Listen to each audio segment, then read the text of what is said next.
तर आज आपण पाहणार आहोत अगदी सोप्या पद्धतीने सांबर कसं तयार करायचं, कमी साहित्यात एकदम टेस्टी सांबर.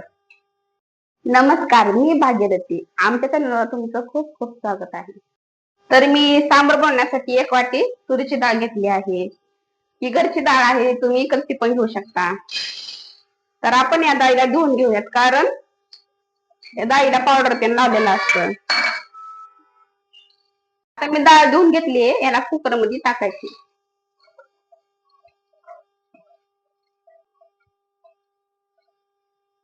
तर 1 वाटी डाळीसाठी 2 वाटी पाणी घालायचं.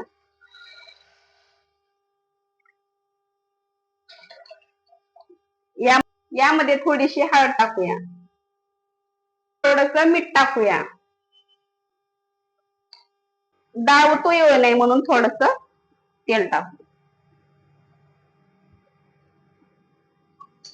थोडस हलवून घेऊया. आता झाकण लावूया. आता कुकरला 4-5 शिट्ट्या होऊ देऊ. तर आता आपली डाळ शिजत आहे तोपर्यंत मी तुम्हाला लागणारे साहित्य सांगते. 1 कांदा घेतलाय मी उभा चिरून, 1 टमाटे घेतले बारीक चिरून, ही लाल मिरची घ्यायची, कढीपत्ता घेतलाय, 1 हिरवी मिरची घेतली कट करून, गूळ घेतलाय आणि हे चिंचेचं पाणी आहे. गूळ आणि चिंचेचं पाणी टाकल्यामुळे सांबारला एकदा गोड आंबट चव येते. आणि शेवगा घेतलाय 1 आणि कोथिंबीर घेतली बारीक कट करून. आणि हे बघा, हे सांबर मसाला आहे, 2 चम्मच घेतलाय, लाल मिरची 2 चम्मच, थोडीशी हळद आणि मोहरी.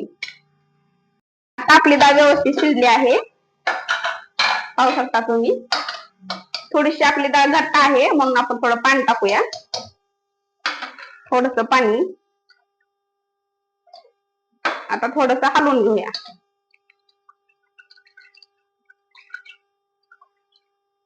आता मी घालून घेतली आहे, पाहू शकता.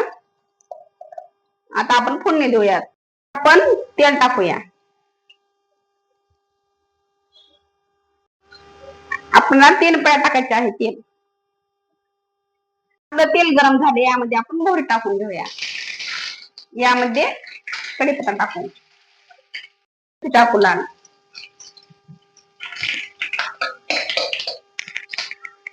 हलवूया ह्याला. आता यामध्ये आपण कांदा टाकू.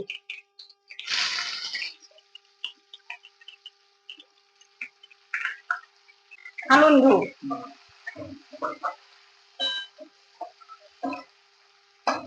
चांगला असं भाजून घ्यायचा कांदा.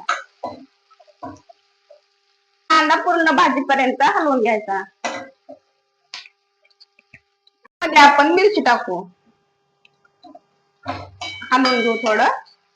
आता यामध्ये आपण टमाटर टाकू. आता यामध्ये आपण शेवगा टाकू, हलवून घेऊ चांगलं. चांगलं भाजू द्यायचं आपण. थोडीशी हळद टाकू, कारण आपण शिजताना टाकलेली म्हणून थोडी टाकायची. हलवून घेऊ याला. आपण आता यामध्ये मसाला टाकून घेऊया. यामध्ये आता आपण सांबर मसाला आणि लाल तिखट टाकले. आता हलवून घेऊ. तर आता आपण यामध्ये थोडस मीठ टाकू. मी यामध्ये डाळ टाकून घेतलेली, तुम्ही पाहू शकता डाळीला किती छान उकळी आली आहे. कमी गॅसवर सांबर उकळू देऊ. तर आपण हे पाहू शकता, एकदम कमी साहित्यामध्ये सोप्या पद्धतीने आपलं सांबर तयार झालं आहे. तर तुम्हाला माझी रेसिपी आवडली असेल तर चॅनल लाईक करा, शेअर करा, सबस्क्राईब करा. धन्यवाद.